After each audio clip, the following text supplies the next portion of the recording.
Bismillahirrahmanirrahim. Assalamualaikum warahmatullahi wabarakatuh. Alhamdulillah wassalatu wassalamu ala Rasulillah wa ala alihi wa sahbihi wa mawalah.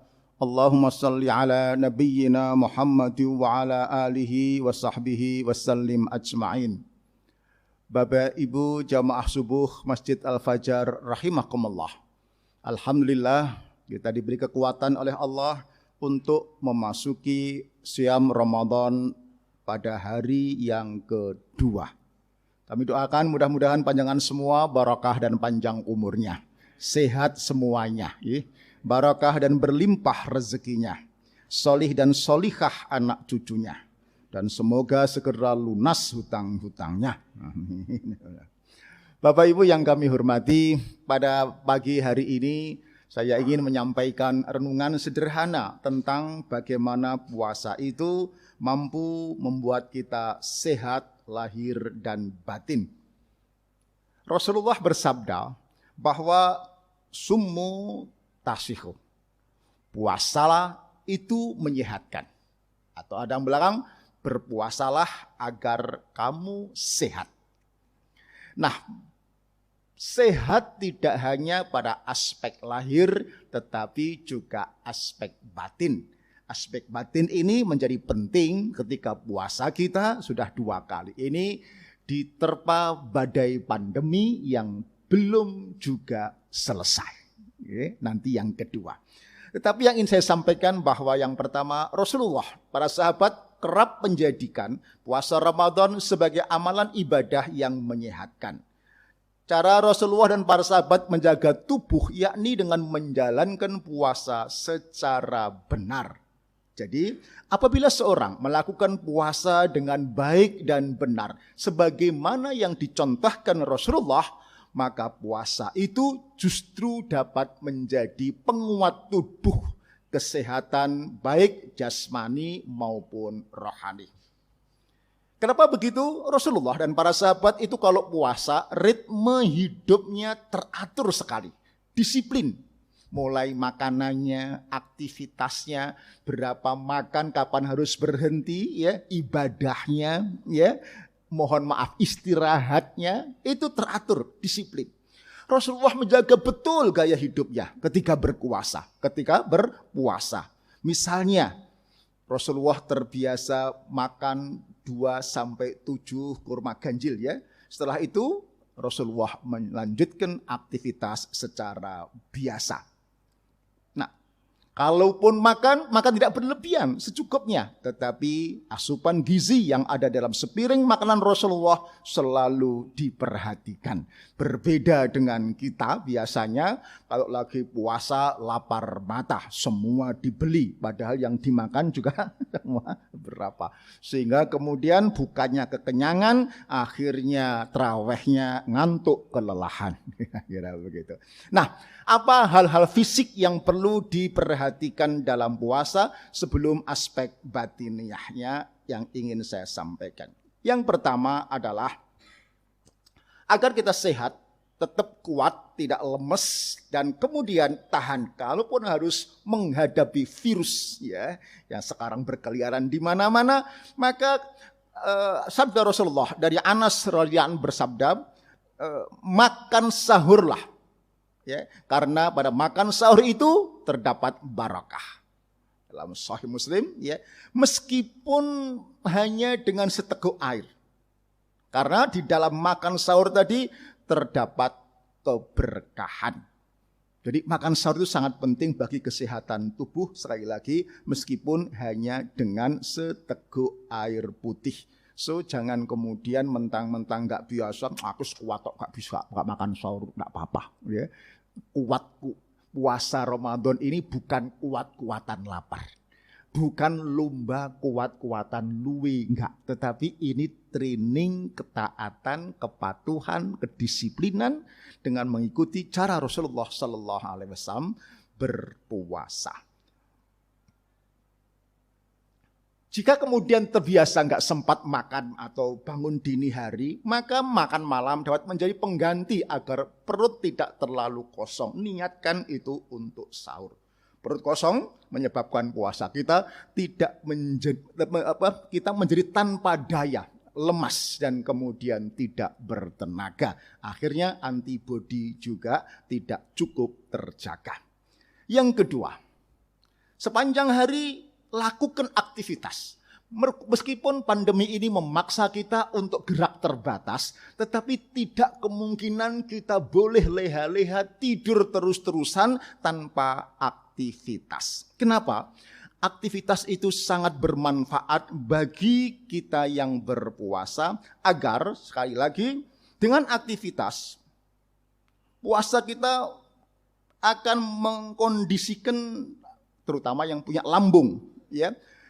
Kenapa? Dengan aktivitas otak akan merangsang keluarnya hormon katekolamin, ya, hormon yang mempunyai efek mengurangi keluarnya asam lambung dan gerak usus serta menghancurkan simpanan gula, lemak maupun sel-sel sampah yang ada di dalam tubuh. Bapak Ibu yang kami hormati, ada sebuah penelitian dari orang Jepang disebut dengan autophagy, ya, autophagy. Ini penemunya namanya Yoshinori Ohsumi, mendapatkan Nobel Kesehatan tahun 2016 karena temuannya ini. Apa yang disebut dengan autophagy ini? Konsep autophagy adalah konsep membuat tubuh lapar, fasting, puasa. Kira-kira begitu. Ketika tubuh seorang lapar, maka sel-sel tubuh ini akan ikut lapar. Karena sel-sel itu lapar, ia akan memakan sel-sel dirinya yang sudah tidak berguna lagi. Atau sel-sel yang telah rusak karena mati dan tidak menjadi sampah dalam tubuh. Jadi sel mati yang biasanya itu diperoleh karena sisa-sisa kanker, sisa-sisa virus itu akan dimakan oleh sel-sel yang lapar tadi. Kenapa? Sel-sel mati ini jika tidak disingkirkan akan menghasilkan sesuatu yang bisa membahayakan tubuh. Jadi menurut profesor ini, tubuh yang berpuasa akan membersihkan dirinya sendiri. Ya, tidak hanya batiniah, lahiriah, membersihkan sel-sel yang telah mati. Ilmuwan Jepang ini telah membuktikan dan menemukan bahwa ketika seorang lapar puasa, durasinya kira-kira 8 sampai 16 jam sesuai dengan daerah masing-masing, maka tubuh akan membentuk protein khusus yang di seluruh tubuh yang disebut dengan autoplagisom. Autoplagisom ini tersebut dianalogikan sebagai kayak sapu raksasa yang mengumpulkan sel-sel mati yang tidak berguna dan bisa membahayakan tubuh untuk dibersihkan, dimakan dan dikeluarkan. Sekali lagi, dari mana sel-sel mati ini? Sel mati ini dihasilkan oleh sel kanker. Sel yang terbentuk karena kuman, virus atau bakteri yang menyebabkan kita menjadi sakit. Jadi itulah maka summu tahsihu. Bayangkan Nabi sudah bersabda ini 15 abad yang lalu. Tapi baru kemarin sore, tepatnya 2016, profesor dari Jepang ini menemukan bagaimana puasa bisa menyehatkan secara ilmiah, secara akademik. Nah, sebagai kesimpulan bahwa Ohsumi menyarankan agar seorang bisa menjalani praktek puasa atau melaparkan diri, ya, fasting itu paling tidak 2 atau 3 kali dalam seminggu, ya, disebut dengan puasa Senin Kemis atau puasa Yaumul Bid dan macam-macam. Dan ini mendapatkan Nobel kedokteran di tahun 2016. Jadi tetap beraktivitas tetapi jangan berlebihan. Kenapa? Kalau berlebihan maka justru lemas. Dan kemudian daya tahan tubuh akan turun dan itu berbahaya pada situasi pandemi seperti sekarang ini. Kemarin saya juga begitu, waktu kena COVID itu saya berolahraga kuat, lama, saking semangatnya supaya cepat sembuh kira-kira begitu. Ya. Di panasan saya senam sampai 1/4 jam. Saya pamerkan dengan dokter pribadi saya, dokter paru begitu. Pak, saya berhasil olahraga, malah dimarahi. Malah dimarahi. Ustaz, jangan lama-lama. Kalau olahraga, aktivitas itu over, bukan badan semakin sehat, semakin kuat, tetapi justru semakin drop daya tahannya. Cukup setengah jam. Jadi aktivitas boleh, jangan berlebihan. Tidur boleh juga jangan kebanyakan gitu ya. Mentang-mentang tidur ibadah gitu, seawan sesiang tidur terus. Gitu. Enggak bangun-bangun. Iya, namanya enggak kerasa lapar, enggak ada aktivitas, enggak ada hormon katekolamin, enggak ada tadi autopagism. Ya akhirnya puasanya jadi gemuk, tidak bermanfaat. Ya. Bahwa tidur itu ibadah, yes, itu minimalis ketimbang kita bermaksiat. Tetapi kalau kemudian kita pakai untuk baca Al-Quran, untuk baca kitab, untuk baca buku, untuk kegiatan yang lain, pastilah ya akan lebih baik manfaatnya. Berikut, mensegerakan berbuka. Itu disiplin. Rasulullah bersabda dan menyarankan untuk menyegerakan berbuka puasa dengan yang manis sejenis kurma misalnya. Karena makanan manis dapat secara instan mengembalikan stamina yang hilang selama seharian berpuasa. Namun hendaknya mengkonsumsi makanan manis yang sesuai dengan porsi dan tidak berlebihan. Dari Sahal bin Sa'ad radhiyallahu anhu, Rasulullah bersabda, orang itu senantiasa dalam kebaikan selama mereka mensegerakan berbuka puasa. Sahih Muslim. Tetapi sekali lagi, jangan banyak-banyak berhenti makan sebelum kekenyangan. Karena kalau makannya kekenyangan, nanti terawihnya keberatan. Gak bisa tangi, gak bisa rukuk kemudian. Ini hal yang pertama. Yang kedua, kesehatan batin saya kira hal yang tidak boleh diabaikan. Kesehatan batin. Kenapa? 2 kali kita berpuasa di era pandemi ini yang mengharuskan masyarakat geraknya secara terbatas. Tetapi sekali lagi jangan kehilangan aktivitas. Bahkan salah satu hikmah adanya COVID ini menurut hemat kami, sepertinya kita disuruh oleh Allah untuk mempersiapkan zikir dan doa terbaik. Agar rohani kita dan jasmani kita secara seimbang terisi dengan olah jasmani dan olah rohani. Itulah sebetulnya hakikat sehat sejati. Kenapa harus begitu? Imam Ibnu At-Ta'ilah Al-Askandari, penulis buku Al-Hikam, menyarankan, kalau panjenengan tertimpa musibah, jangan seperti anjing. Apa maksudnya? Anjing itu kalau dilempar tulang oleh tuannya, begitu, maka anjing akan rebutan tulang sampai lupa kepada tuan yang melemparnya. Kita manusia punya iman, punya Allah. Ketika dilempar oleh Allah pandemi, begitu, tidak lalu kita menghadapi musibah itself, ya, dengan berbagai pendekatan protokol bumi, tetapi mendekatlah Allah, akseslah Allah dengan berbagai pintu akses. Apalagi di Ramadan ini, pintu aksesnya terbuka lebar, sangat lebar sekali. Apa itu? Zikir, berdoa, baca Al-Quran, apalagi qiyamul lail, apalagi terbuka lebar-lebar, ya, surga terbuka, ya, setan neraka tertutup, setan pun terbelenggu. Untuk mengakses Allah, lalu minta kekuatan dari Allah karena la haula wala quwata illa billah, lalu bersama Allah menghadapi musibah pandemi ini. Itulah makna innallaha ma'as sabirin. Itulah makna wabasyiris sabirin. Beritalah berita gembira bagi orang-orang yang sabar karena Allah selalu bersama orang-orang yang sabar. So, menghadapinya jangan hanya dengan protokol bumi. Apa protokol bumi atau protokol kesehatan itu? Ya kemarin itu, ya 3M. 3M itu memakai masker, menjaga jarak, mencuci tangan. Tak kunjung selesai ditambah 2M. Apa itu? Menghindari kerumunan, mengurangi mobilisasi atau mobilitas. Gak mari-mari, mestinya 1M penutup yang paling penting yaitu menjaga iman. Menjaga iman itu adalah tetap kita mampu menghadirkan Allah, tidak hanya di masjid dan di musola. Menghadirkan Allah tidak hanya ketika umrah atau puasa, tetapi Allah hadir termasuk ketika kita menghadapi musibah dan bencana.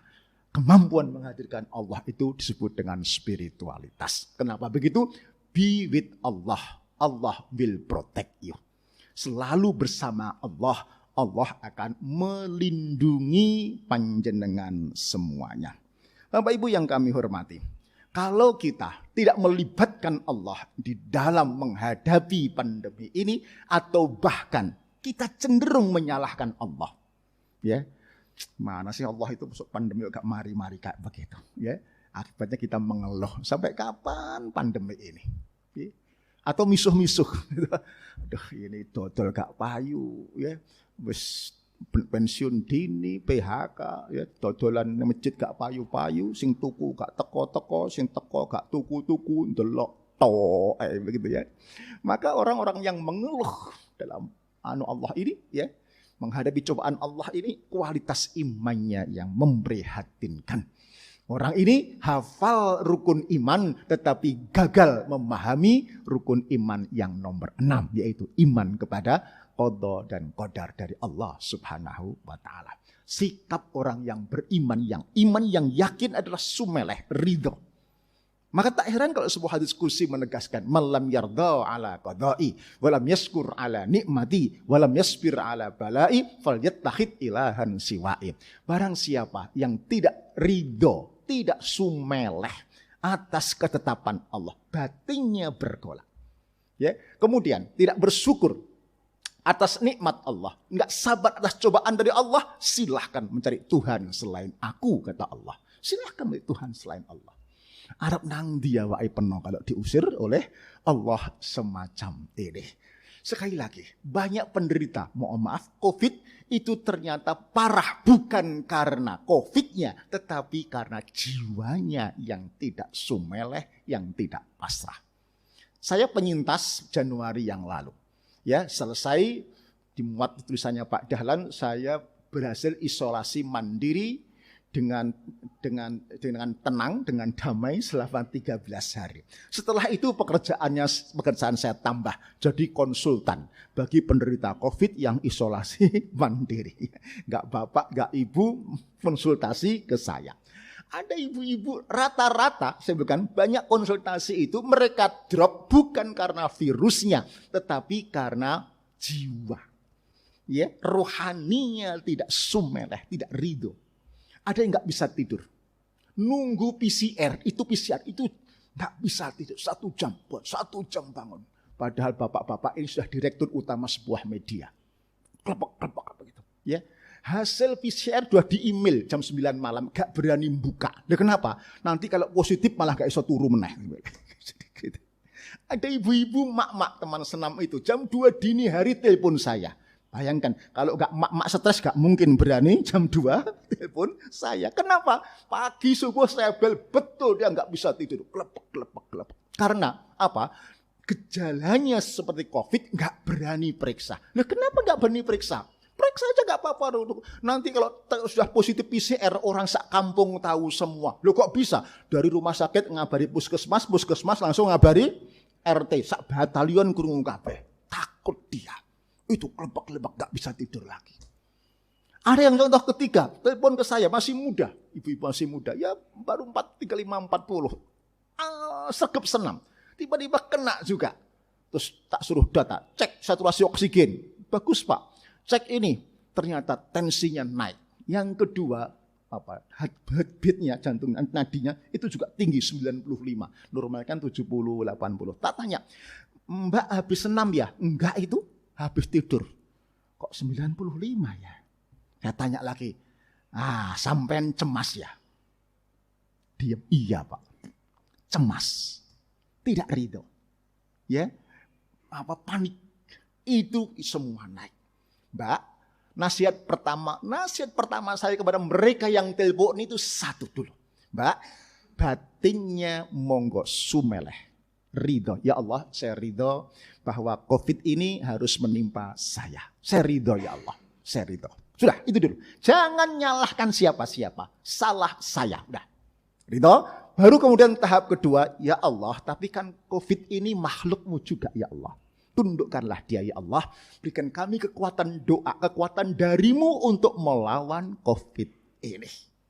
Baru kemudian berikhtiar, dibom dengan vitamin, dengan olahraga, dengan berjemur, dengan macam-macam. Setelah kita ridho. Ya, kalau kemudian hati kita cemas, depresi, dibom pakai vitamin C dosis berapapun ya menter aja. Oh, yang membuat drop bukan fisiknya tetapi batinnya. Sumeleh ternyata obat. Buktinya teman saya yang tensinya tinggi, heartbeatnya tinggi, tak suruh sumeleh, berdoa, berzikir, besok pagi tensinya normal semua. Artinya apa? Really bahwa kesehatan batiniah itu tidak kalah penting dengan kesehatan lahiriah tadi. Terakhir jamaah rahimakumullah, saya sepakat dengan kalimat yang ditempel oleh orang-orang mu'alaf di Inggris, ya, di bus-bus ditempel. Ya. Kalau di Indonesia kan tulisan di truk itu tulisannya enggak mutu belas, tulisannya kutunggu jandamu kan begitu. Kalau di Indonesia kutunggu jandamu. Kalau di London ya tulisannya sangat bagus sekali berbahasa Inggris. Isinya bahwa api tidak membunuh, tidak membakar Ibrahim. Laut tidak menenggelamkan Musa, pisau tidak membunuh Ismail, ikan tidak memakan Yunus. Be with Allah, Allah will protect you. Selalu bersama Allah, Allah akan melindungi kamu. Innallaha ma'as-sabirin. Allah bersama orang-orang yang sabar. Sabar bukan ngurus dodo, sabar bukan. Sabar itu mengakses Allah dengan pelbagai pintu akses qiyamu Ramadan ini DP. Berbuat, beramal dengan yang dicintai oleh Allah. Mintalah kekuatan dari Allah. Bersama Allah hadapilah musibah masalah ini. Mudah-mudahan dengan amalan ini akan ada keajaiban dari langit. Karena kita tidak hanya mengandalkan protokol bumi, juga protokol langit. Sehingga Allah berkenan mencabut musibah ini dengan ketegasan dan kesabaran kita. Kita akhiri dengan doa kafarat majelis. Subhanaka wa bihamdika nasyhadu an la ilaha illa anta nastaghfiruka wa na'udzu billaik. Walhamdulillahirabbil alamin. Mohon maaf. Assalamualaikum warahmatullahi wabarakatuh.